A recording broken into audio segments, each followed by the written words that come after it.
Good morning, everybody. Good Hey, morning. It is so good to be here. I tell you, one of my favorite moments every week when I get to lead worship is watching everybody stream in. So we get to see on this side of the computer, we can see the names of people who are logging in and how many people are here. And it feels so much like every Sunday morning feels, where people start flowing in and where I have a moment of panic of like, is anyone coming to my party? And then you're here, and I'm so grateful. I Justin just and Julica, how are you all this morning? oh, Really good. Yeah. Yay. I love that reflection, Jen. It feels like there's an accelerated version with Zoom worship where normally you start the service in the sanctuary and kind of look up, and then at the end of the words of welcome, like another 100 people have come in, and now it's like in the next 30 Hmm. seconds, another 150 people drop in worship. It's like whoosh. It's really true. Well, I love that people are already doing this. I see people joining us in the chat and letting us know where they're coming in from. And I love that because part of what is so great about worship now is that people come in not just from all over Minneapolis and the Twin Cities and the surrounding suburbs, but all over the country and all over the world, actually. So let us know that you're here. Let us know where you're from. It's exciting to see all your names pop up and your locations. Yeah, some of us are leading worship from Michigan. How about that? Even. I see Ohio, California. We got people coming in from all over. Um, Great. we and it's wonderful. I know there are people too that are in such different time zones that they watch us later on YouTube, and I've been hearing from them, really from all over the world. So it's exciting to know that what we do connects to people everywhere. Yeah, it really is. Yeah. So, welcome aboard, everybody. We're super glad you're here. I'm going to give us a couple of reminders because here we are on Zoom worship together. So, just a reminder to everybody out there, you are muted. So, we cannot hear you, we cannot see you. So, I hope you are comfy and doing whatever you want to be doing or taking this in, however you want to take it in. It is okay and good, and we're glad you're here. If you do want to send messages to anybody, just know that you can do that in the chat. Just make sure that the setting there is set to all panelists and attendees so that everybody can see what you are typing in. And like I said, it is so exciting to have people joining us from all over. And so for some of you, this is your first time here. For some of you, you may not be connected to our weekly newsletter, The Liberal. We hope you'll let us know who you are and contact us so that we can add you into our mailing list and you can hear more about what's happening, what's coming up, and you can be more involved at the church. So um, for those of you I haven't met yet, my name is Jen Crow. I'm one of the ministers at First Universalist Church. It's such a pleasure to get to be a part of this community with all of you. And we're so glad that each and every person is here. For over 160 years, this has been a faith community that gives and receives and grows in the universalist spirit of love and hope. That is who we are. So, in particular, we are a church that is all about welcoming, affirming, and protecting the light in each human heart, listening deeply to where love is calling us next, and acting with bravery and humility and compassion in the service of justice. We do all of this as a faith community that is deeply committed to racial justice, and that is the life we invite you into when you journey with us, and that is the spirit of worship that will be alive in this service today. Now, today we're going to celebrate something special and unique. Um, in our congregation, it is a tradition, and it is a tradition in Unitarian Universalism to celebrate something called water communion.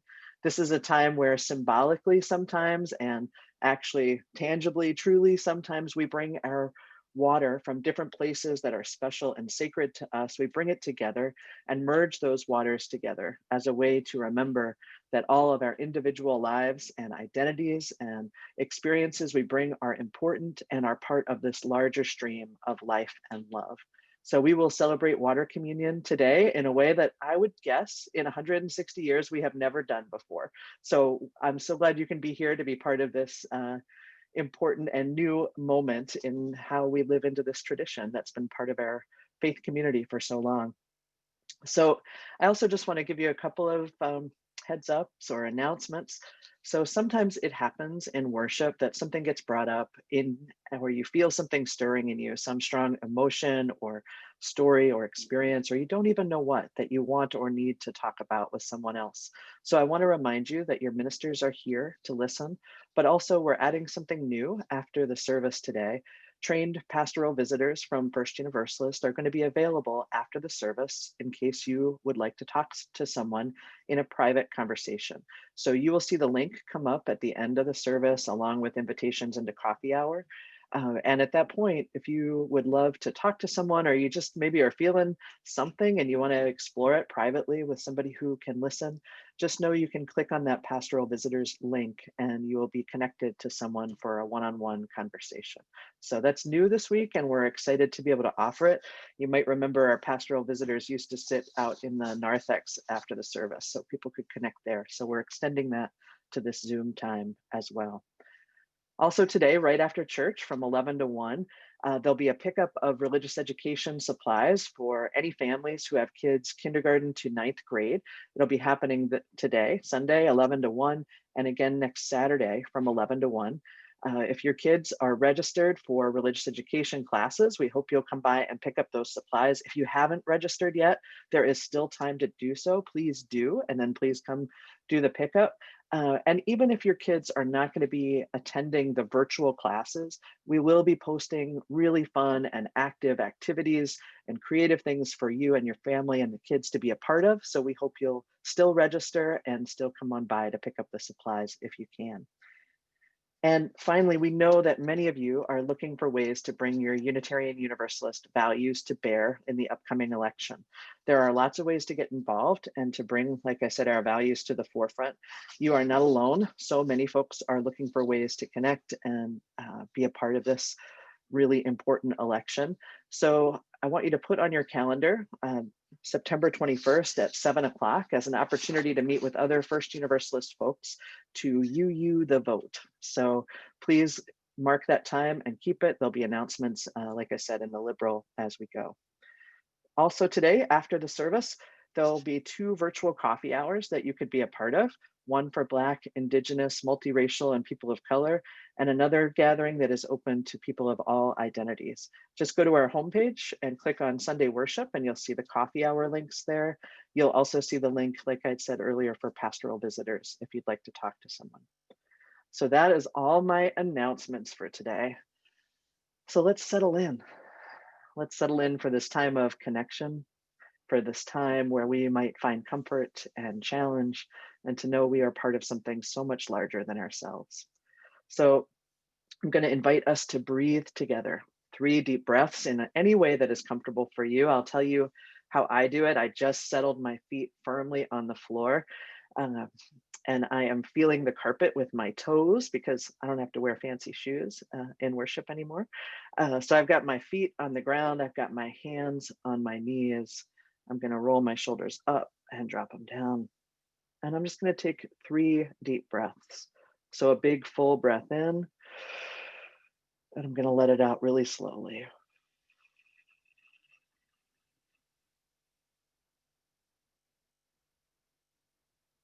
Take that second breath in whenever you're ready, big full breath. Let it out slowly, almost like you're trying to blow a bubble.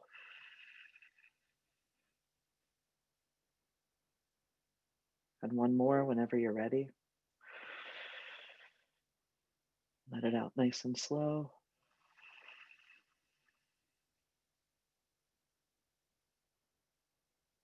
Maybe you can feel your body and spirit arriving in one place together, aligned.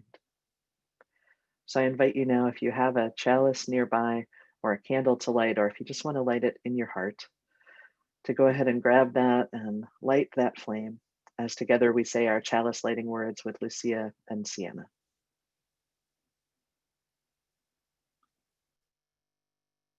Please join us in saying the words for lighting our chalice. Love is the spirit of this church, and service is its law. This is our great covenant to dwell together in peace, to seek the truth in love, and to help one another. Hi, friends. My name's Lauren Wyeth, and I'm the Director of Children, Youth, and Family Ministries for First Universalist Church of Minneapolis. And I have a story to tell you today.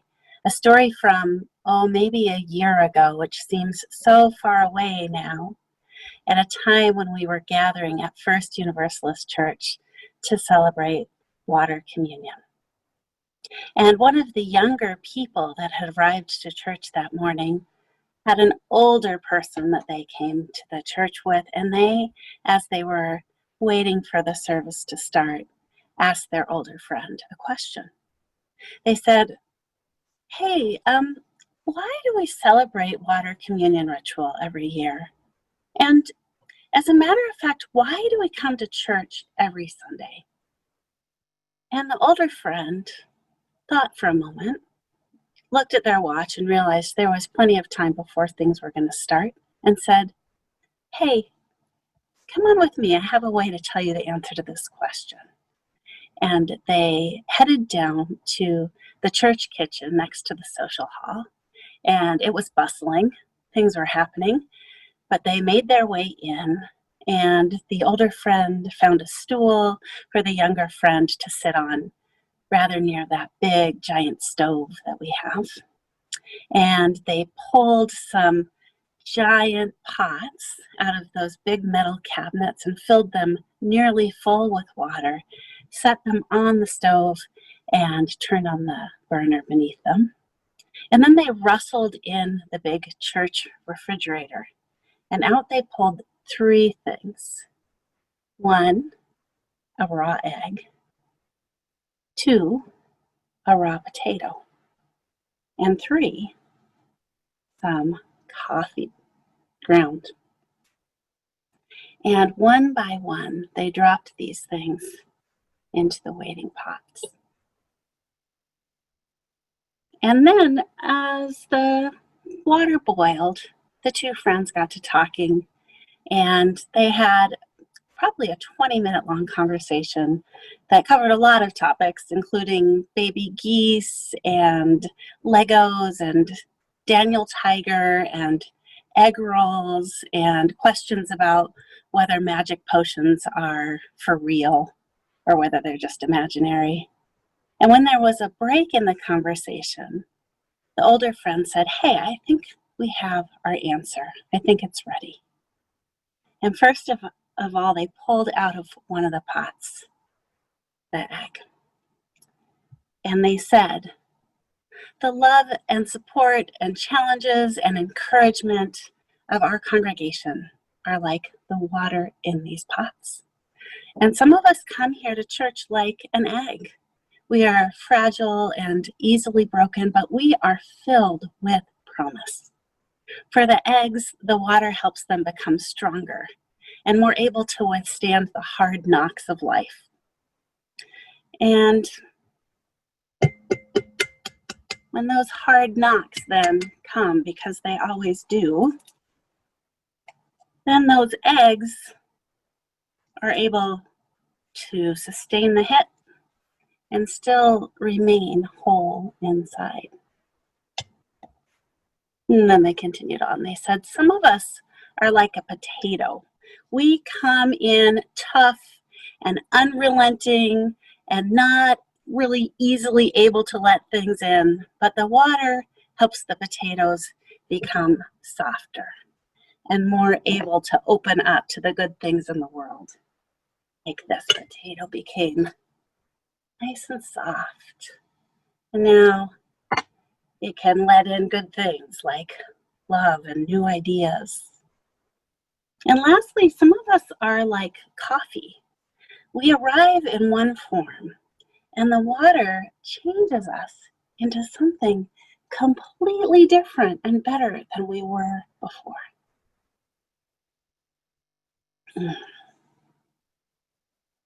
So, every year, water communion reminds us of how our church can help us become the best version of ourselves. We bring water, each of us, and we mix it all together to show that each of our contributions matters to this whole community. And then we keep showing up Sunday after Sunday, week after week, year after year, to give the water a chance to work its magic on us, to give the congregation a chance to change who we are. And that kind of magic, my friend, that kind for sure is real.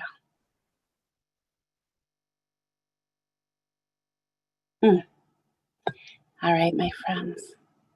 Now we have a chance to see some slides. We put out a call for photos in the last few weeks of water that is special or sacred to you.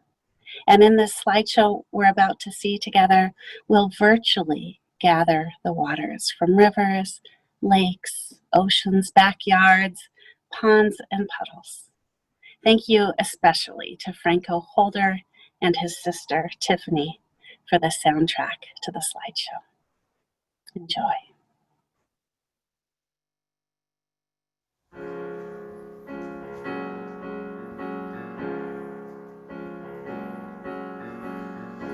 Here in reverence now we gather for the blessings we have known,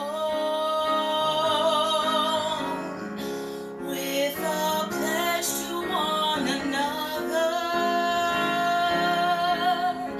that we journey not alone. Joy and sorrow make us wise, kin to all that lives and dies. Love calls us on. Love calls us on.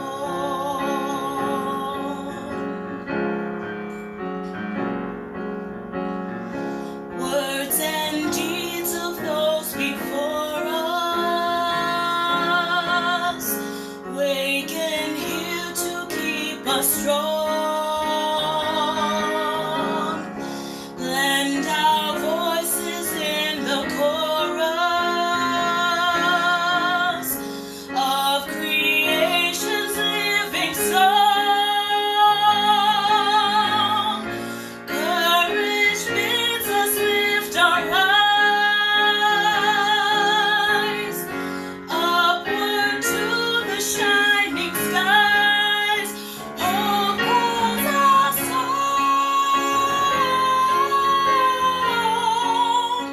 Hope calls us on.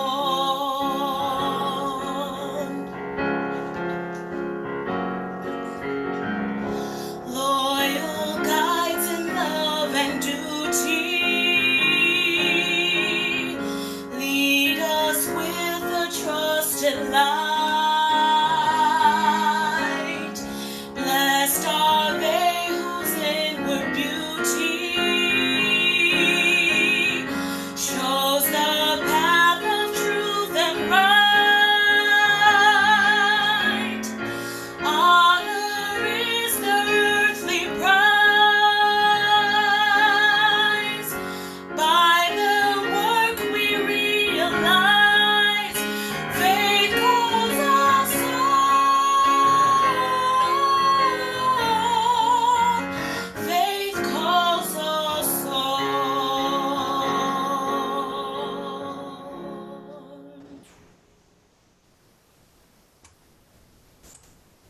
Wow, thank you so much, friends, for sharing those those pictures, I mean. What a lovely composition. Thank you, thank you, thank you. It is so good to feel the connection, through time and space. Let us continue to ground and center together in our weekly ritual of communal prayer.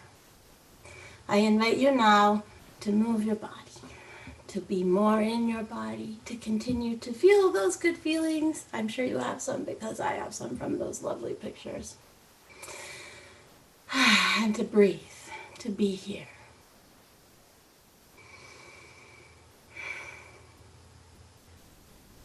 Spirit of life and love, be with us and among us. Be with us now as we navigate a new school year in a very different way. Be with us as we begin this new church year virtually, but still deeply connected. Be with us as we continue this journey together and allow this church community to toughen us, to soften us, to transform us. Be with us now.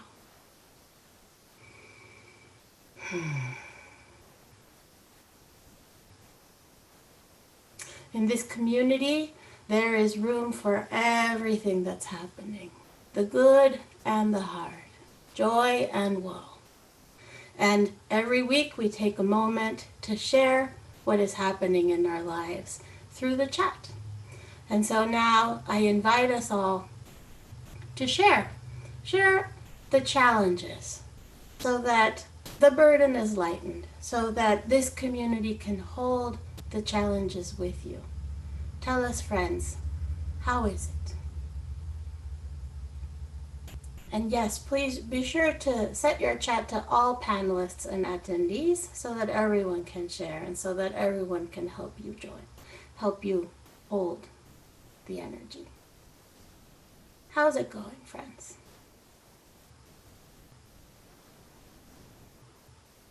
We're holding Deborah, yes. Yeah, there's so much going on. The land, the air, the fire. Friends who can't breathe in California. I have some friends too in Oregon and California. That is so tough. Oh, 3 ribs broken. That's hard. Work stress. Yeah, Frederick, I hope that releases. I will hold you.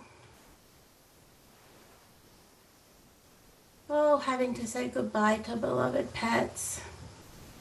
Working through depression, illness, cancer. Yeah. So hard. Sometimes our families can't hold us in our journeys. Yes, that's difficult when our families can't be with us. Conflict, loss, the upcoming election. Already exhausted by the school year. Yes. Grief. We've all lost folks. Yeah, that's hard.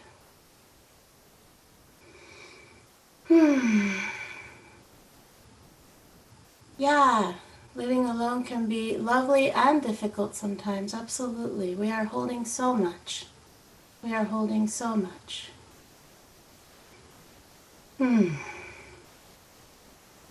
Let's take a breath together. Let us feel the connection that we have in this community, even when it is not in the same room. It's in a virtual room that still holds us. Let us feel held and witnessed.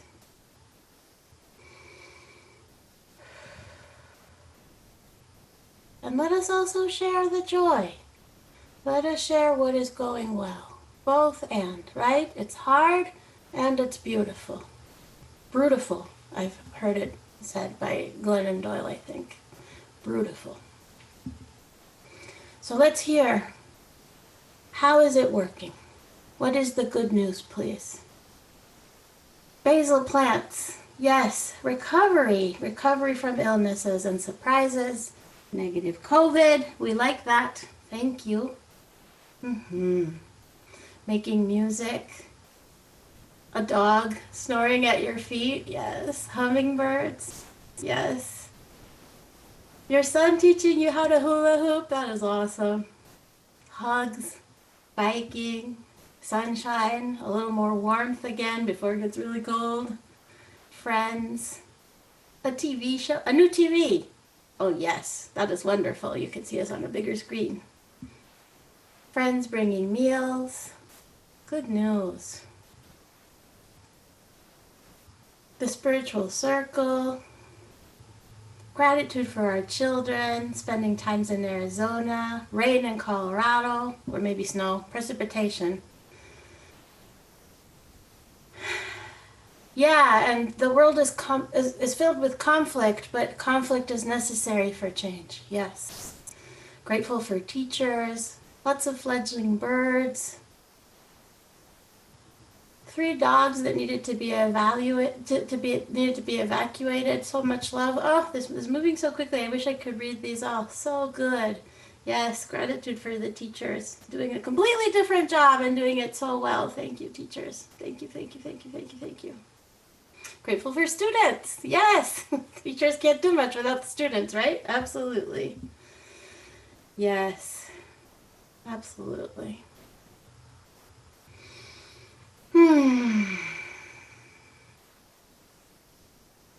That's a lot. I feel that all of it, the hard and the happy. Yeah, together we are holding so much. Life is full of both and. That is why together we pray. May the grip of addiction be loosened. May the weight of oppression be lightened. May grief be shared. May joy break through. And may love make every suffering bearable for us all. Amen. Que así sea. Thank you, friends. And thank you to David Loff for leading us with his guitar in this rendition of Spirit of Life. I invite you to join us in singing. Remember, you're muted, so you don't have to worry about it. Just sing. Sing and join us as this lovely piece every week helps us complete our prayer.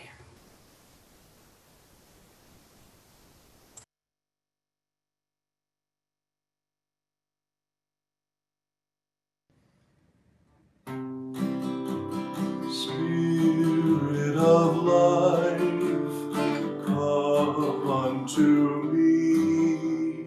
Sing in my heart all the stirrings of compassion. Blow in the wind, rise in the sea, move in the hand, giving life the shape of justice. Roots hold me close, wings set me free. Spirit of life, come to me, come to me. Thank you, David, for that beautiful version of Spirit of Life. Thank you so much. You know, every time I hear that song, I feel a sense of just, I think, deep belonging to this community. And it's something I've been really paying attention to, those places that help me feel more steady in this time of anxiety, this time of uncertainty, this time of fear and worry, and this time of possibility, these things that help me know I belong. And that song is one of those things. And I think that's probably true for many of us. We're in this time of wanting to find some steadiness, wanting to know ourselves held in a larger community, in a larger love, and a larger embrace, because doing life by ourselves, trying to make it through by ourselves, is just not workable. And there's a resilience and a strength we feel when we know we are held by something bigger than ourselves, and that allows us to show up to life in new ways. So I heard a story maybe a week or two ago that really kind of captured the power of this being held in a larger embrace. It's a story that comes from a podcast from Tara Brach, who's a teacher and an author and a meditation instructor, and someone that I have really been turning to frequently for wisdom and insight and guidance in this time that we're in. Her podcasts are quite helpful for me. So the story that she shares in this podcast, it's told in the first person. It's just a little heads up here. It's told in the first person, but it's not Tara Brach's story, nor is it my story. So when you hear the word I, just know that that is actually a young man in high school. That's who the I is in this story. It's not me and it's not Tara Brock. So here's the story. When I was a freshman in high school, I saw a kid from my class who was walking home from school. His name was Kyle. He looked like he was carrying all of his books home from school. I thought to myself, why would anyone bring all his books home on a Friday? He must be a real nerd. I had quite a weekend planned. I had a party, a football game, a time with some friends, etc. So I just, shrugged my shoulders and went on. As I was walking, I saw a bunch of kids running toward Kyle. They ran at him. They knocked all of his books out of his arms and they tripped him and he landed right in the dirt. His glasses went flying off of his face and I saw them land about 10 feet from where he had fallen. He looked up and I saw this terrible sadness in his eyes and my heart went out to him. So I jogged over and as he was crawling in the dirt, kind of looking, I said, hey, look, I got your glasses. And I went and picked up his glasses and I handed them back to him. And he said, thank you. And I said, yeah, those guys are jerks. They really should get lives. And he looked at me again and he said, hey, thanks. And there was this big smile on his face. It was one of those smiles that showed real gratitude. So I helped him pick up his books and I asked him where he lived. And as it turned out, he lived right near me. So I asked why I'd never seen him before. He had been going to private school and had just recently transferred over to my school. So we talked all the way home and I carried some of his books. It turns out he was a really cool kid. I asked him if he wanted to play a little football with my friends and he said yes. We hung out all weekend and the more I got to know Kyle, the more I liked him and my friends thought the same. Monday morning came and there was Kyle with that huge stack of books again. I stopped and I said, boy, you're really gonna build some big muscles with this pile of books every day. He just laughed and he handed me half the books to carry. Over the next 4 years, Kyle and I became best friends. When we were seniors, we began to think about college. Kyle decided on Georgetown and I was going to Duke. Kyle was a valedictorian of his class. I teased him all the time about being a nerd, but at the end of high school, he had to prepare a speech for graduation. And I was so glad it wasn't me, this is the storyteller, not me personally, having to get up there and speak. I could see he was nervous about his speech. So I said, hey, you're gonna be great. And he looked at me with one of those looks, that really grateful one, and smiled. As he started his speech, he cleared his throat and began. Graduation is a time to thank those who helped you make it through these tough years, your parents, your sisters, your siblings, maybe a coach, but mostly your friends. I'm here to tell you that being a friend to someone is the best gift you can give them. And I'm going to tell you a story, said Kyle. I just looked at my friend with disbelief as he told the story of the first day we met. He had planned to kill himself over the weekend. He talked of how he had cleaned out his locker so his mom wouldn't have to do that. And he was just carrying all of that stuff home. He looked hard at me and gave a little smile. Thankfully, I was saved, he said. My friend saved me from doing the unspeakable.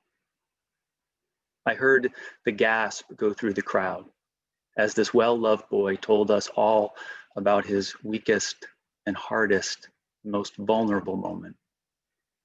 I saw his mom and dad looking at me and smiling that same grateful smile. Not until that moment did I realize its depth. Never underestimate the power of your caring. With one small gesture, you can change a person's life.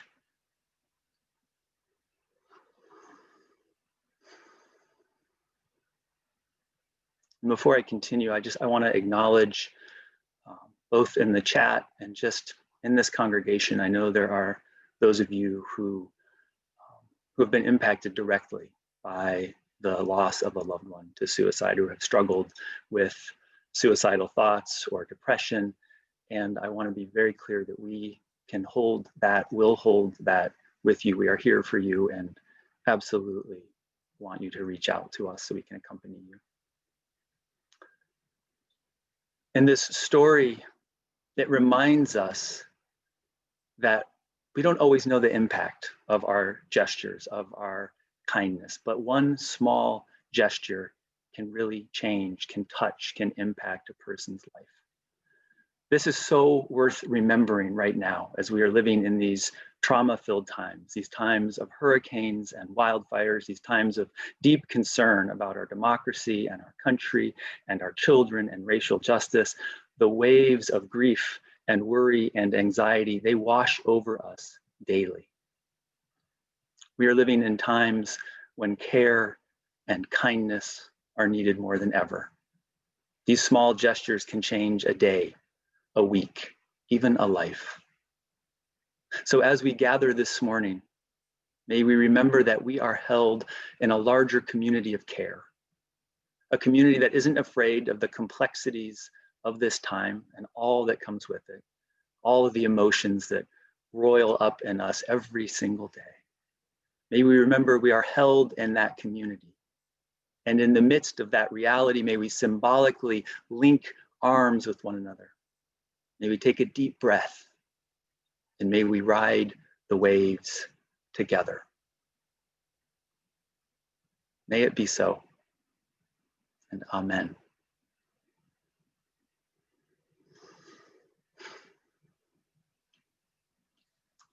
On this Water Communion Sunday, in this next video, our environmental justice team shares some of the work they are doing with water protectors around the state.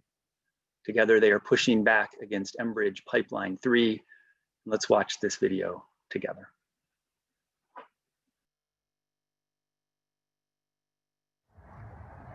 Hi, I'm Roberta Haskin, and this is Stan Sadinger and Kathy Steinhauer.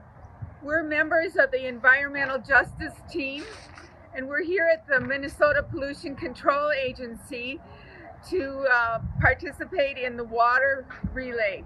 The relay for our water started in the headwaters of the Mississippi, where Anishinaabe women gathered the water and held ceremony.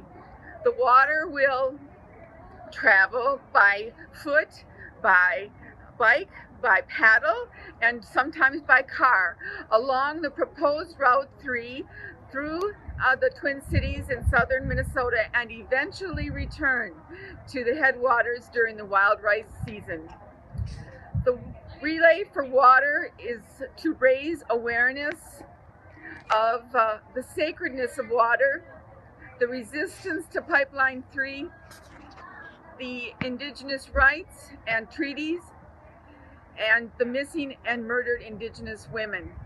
The World Economic Forum has ranked the world's water shortage as impactful as weapons of mass destruction, infectious disease, and failure to address climate change. I have been fortunate enough to participate in water ceremonies led by indigenous people. The native peoples of the Great Lakes, rivers, and streams know the significance of the sacred ritual of these ceremonies, that they have participated in their respective tribes for centuries. This allows me to rekindle the connection with the species with which I share this planet.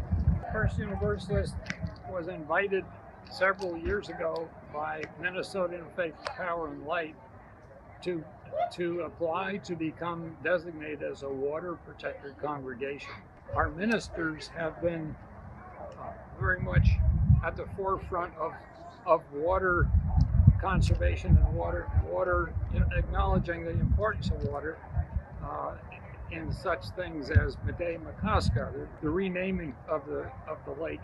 Members of the Environmental Justice Team have also testified in hearings before the Minnesota Public Utilities Commission and other organizations, and taken part in rallies and marches in opposition to the Line 3 replacement in particular. First Universalists will participate in the relay for our water. We will receive the water on September 23rd and host the water and deliver it to B'nai Makaska, to the Sierra Club at that time. Look at the liberal for more details and opportunities to participate. Stop line 3. Water is life. Be water protectors.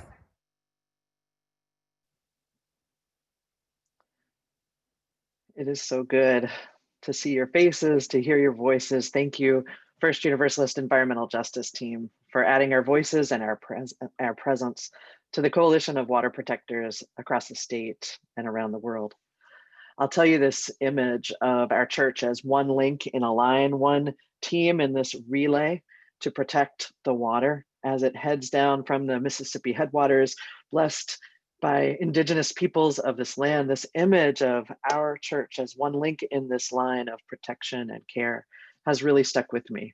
And it's gotten me thinking about the ways that we are each one link in a line, one piece of a relay team in our lives, in the lives of our community and our world. Sometimes we don't even know it. So this morning, Justin told us about the boys who changed each other's lives. Each of them a link in the line of each other's lives, each of them one part of that relay of life that helped to protect and affirm the light in each of their hearts, that helped them to then become a part of other communities where they were one link in a line, one part of a relay team that lasts for generations. This is how it works. This is who we are to each other as individuals and who we are in our communities, one link in a line, one part of this legacy of generations. We just saw how our water protectors have been part of a successful coalition, guided by Native voices and wisdom. Our church, one link in the line in protecting water and the health of our land for everyone. Just yesterday, I was over at our church building. It was such a delight to be in there. And I was painting with some of you. I'll paint with some more of you this afternoon in our newly renovated space as it gets ready to be used and usable, not just by us, but also by our larger community. I remembered every one of us that is giving what we can of our time and talent and resources so that the space we occupy in the world can be open to more people, open to all, more inclusive and welcoming when we once again open its doors. And I'll tell you, I was up in the sanctuary of our church this week too. And whenever I'm there these days, I engage in a practice that one of you actually taught me. And I sit in the pews and I put my hands on the back of the pew in front of me. And I imagine for a moment all of the other hands of all of the other people who have touched that space, that place in our pews and in our sanctuary. I remember that it goes back for generations across culture, across faith, all of us connected by our desire to create a community of love and care, to create love and justice in the world. And I let the back of the pew steady me, and I feel myself one link in the line, one part of something so much larger than myself. And this weekend, I found myself turning to another source that reminds me who I am and where we are and what we are a part of. I turned back to the letter that Congressman John Lewis left for us. When he knew that he was dying, he wanted to impart one final piece of wisdom and knowledge for us. And he wrote this letter that has been published and that you can find, and I hope you take a look at it. In this letter, John Lewis tells us that at 15 years old, Emmett Till was his George Floyd. He says Emmett Till was his Breonna Taylor, his Rayshard Brooks, his Sandra Bland. How at the age of 15, he was awakened again, and how he heard at that point the voice of the Reverend Dr. Martin Luther King Jr. He heard Dr. King calling him into a new way of understanding the world, of imagining the world, a world that was in fact the beloved community, where each and every person across all races and cultures and life stations and social positions, where all of us are valued for all of who we are, all a part of this beloved community. He said he heard Dr. King calling him in, acknowledging that every single person's actions matter, that we are all responsible together for creating justice. In this letter that John Lewis left, he talks about visiting Black Lives Matter Plaza in Washington, D.C. this summer, not long before he died. He said that even though he was ill, he needed to go see for himself the ways that the truth was still marching on. He needed to see, as he said, that after years of silence, the struggle was continuing and being brought alive in new ways. He needed to see how millions of people, he said, motivated simply by human compassion, could lay down the burdens of division. How around the country and around the world, we were able to set aside race and class and age and language and nationality to demand respect for human dignity. John Lewis tells us in this letter that democracy is not a country, it's not a state, but it is an action. He says that every time we raise our voices, every time we tell the truth, every time we demand basic human rights like clean water and good food and housing and health and safety, every time that we insist that justice extend to reach every one of us, every time we vote, we are protecting and sustaining democracy, passing it on one link in a line to the next generation. Now, I find myself returning to this letter so often because for me, it has the feeling of a literal baton being passed to me, to us, to our world in this moment. I receive this letter as instruction, connection, possibility, and I see it as his way of passing on the light of possibility, of beckoning us toward the beloved community, of all of us holding on to and sharing in this hope and this demand for justice for all. And as John Lewis passes on his life's work to us, he tells us that together, we can redeem the soul of our nation. We can redeem the soul of our nation, he says, if we do it together. And I believe him.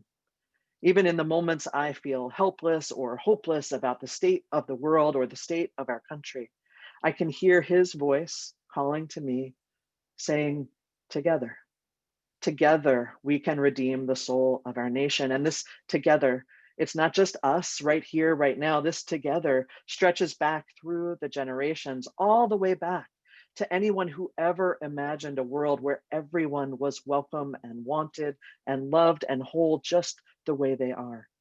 This together stretches back through generations past the beginning of the United States, back generations and generations to all who had a vision of inclusion and hope and possibility. It stretches to civil rights leaders in our lived memory. It stretches to right now, together meaning each and every one of us.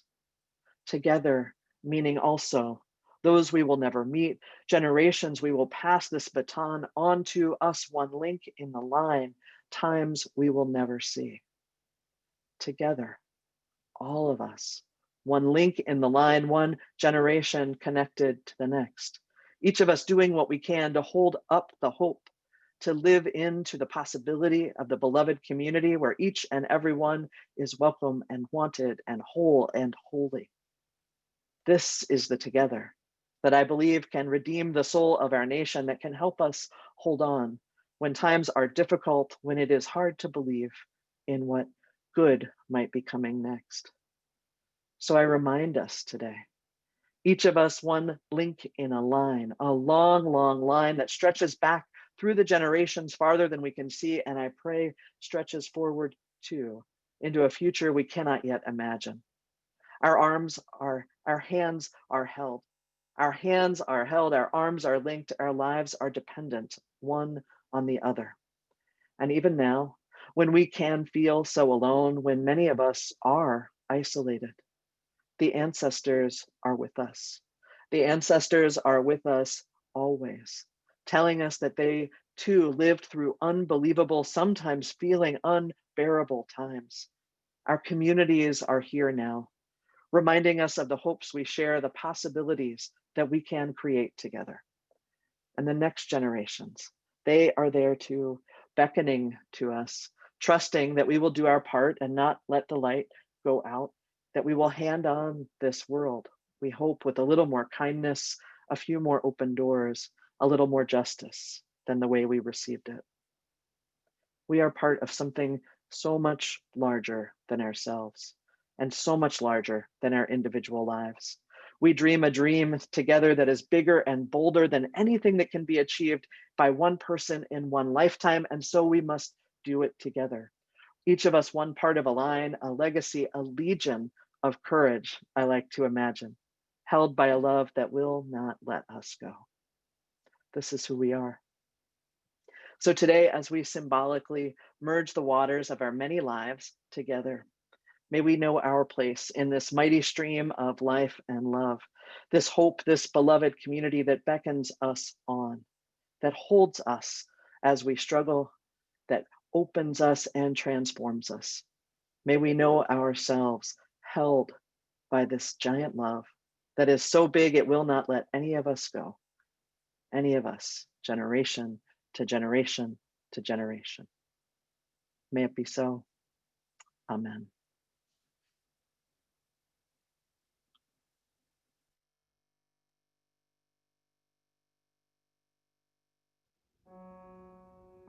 On this Water Communion Sunday, we honor the life-giving, sacred nature of water, and we merge our individual waters together.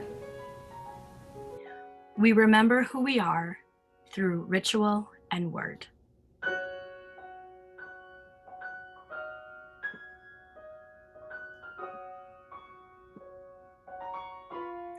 We are the people who welcome, affirm, and protect the light in each human heart.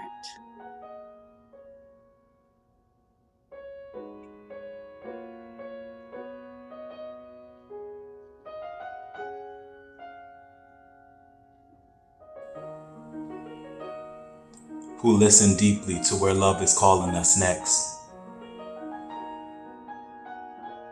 And who act with humility, bravery, and compassion in service to justice.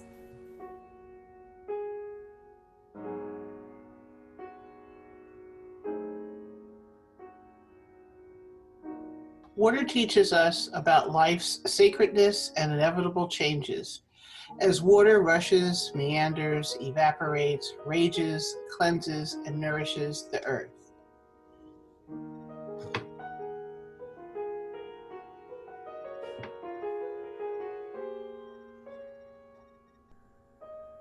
Water runs in our veins, flows over the earth, churns in the oceans, falls as snow and gentle rain, and the mist and fog that hides the landscape.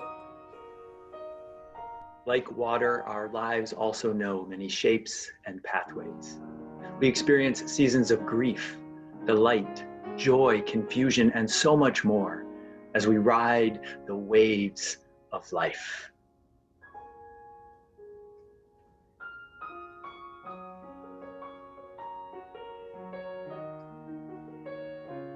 This morning, we recommit to journeying with each other, to building the beloved community, trusting that we are not alone, trusting always in the transforming, extravagant power of love.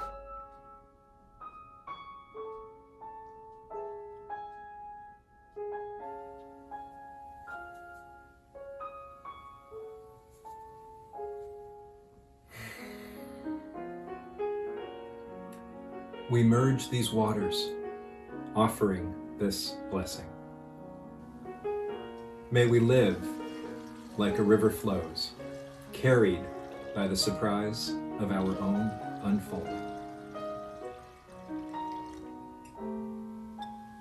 Spirit of life, whose very essence is love, we bless this water that we have gathered here today.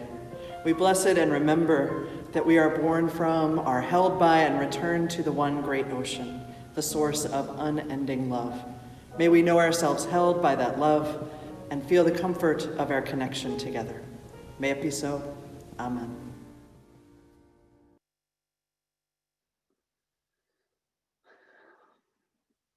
Our offering is one place where, as we are able to, we can practice care and compassion and kindness. It is a tangible, concrete thing, whether it is simply a blessing that you offer or a financial gift that you offer. That makes a very real difference in many lives. Our offering today will be a 50-50 split between First Universalist Church and the Emergency Fund at First Universalist Church. The Emergency Fund is meant to support people who are in a hard place, who need financial support or assistance with rent with a mortgage payment, with a medical bill. Maybe they need new glasses. It really covers almost anything that you can think of, groceries, whatever it might be. This fund is there to support members and friends who are in a difficult place. And we, as a faith community, provide this offering as a very tangible sign of our caring and love for one another. There's a number of ways you can give. Those are on your screen right now. You can text to give. You can use the Square Cash app on your phone. You can give online via our website. You can write out a check and send that by mail. Whatever it is you're able to give, whether it's a blessing just for those who are struggling or a concrete, tangible gift, it is welcome and appreciated and needed. As we prepare now to give and receive our offering, we will hear some beautiful music from Juliet and Adrian Ali Kakamo.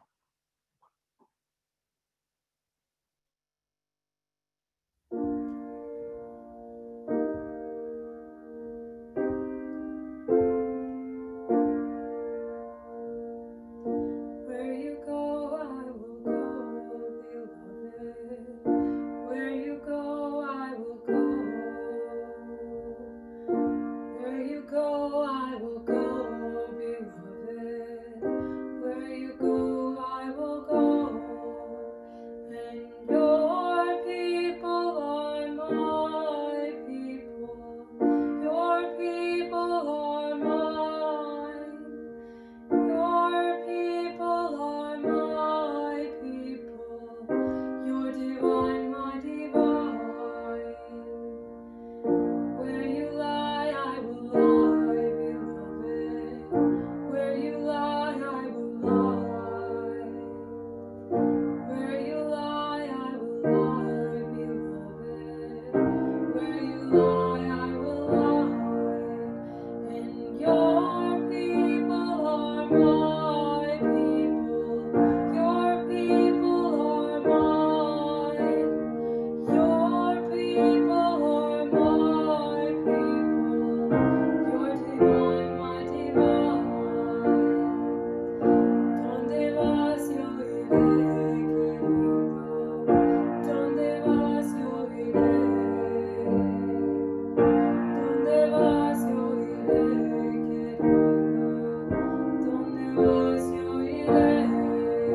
Y tu gente son mi gente, tu gente son mío, tu gente son mi gente, tu divino, mi divino. Where you go, I will go, beloved. Where you go, I will go. Where you go, I will go, beloved. Where you go, I will go. And your people are my people. Your people are mine. Your people are my people. Your divine, my divine.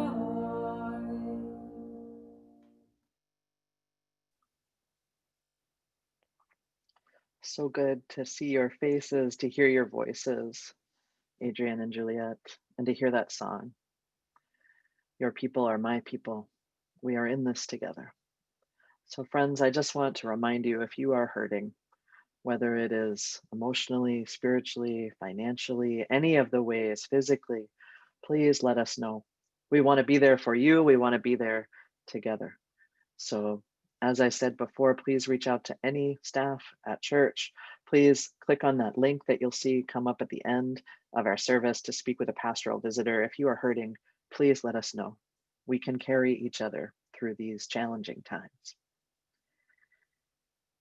So as we close our service today, I want to remind us, friends, each of us is one in a long line. Each of us a critical, important piece of the handing on from generation to generation, a sense of possibility and hope, the demand for justice for each and every one of us. May you know yourself held in the larger love. May you feel yourself as one link in this longer line, as together we create the community we dream of, the beloved community of love and justice. May it be so. Amen. And let us sing together, Go Now in Peace, with Franco and Amy K. Bryant. And come on back after that to extinguish the flame together.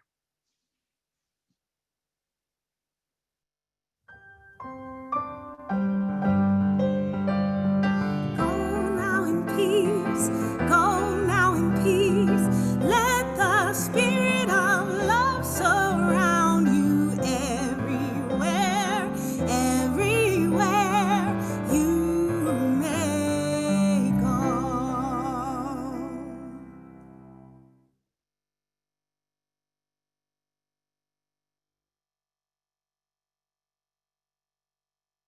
There we go. So as we each extinguish our chalice, whether it's physically in our homes or just the light that we are carrying, I invite you to type into the chat box, I carry the flame. And I invite you to stick around too after the post-worship slide to view just one outtake video from our preparation for today's service. Our love goes with you.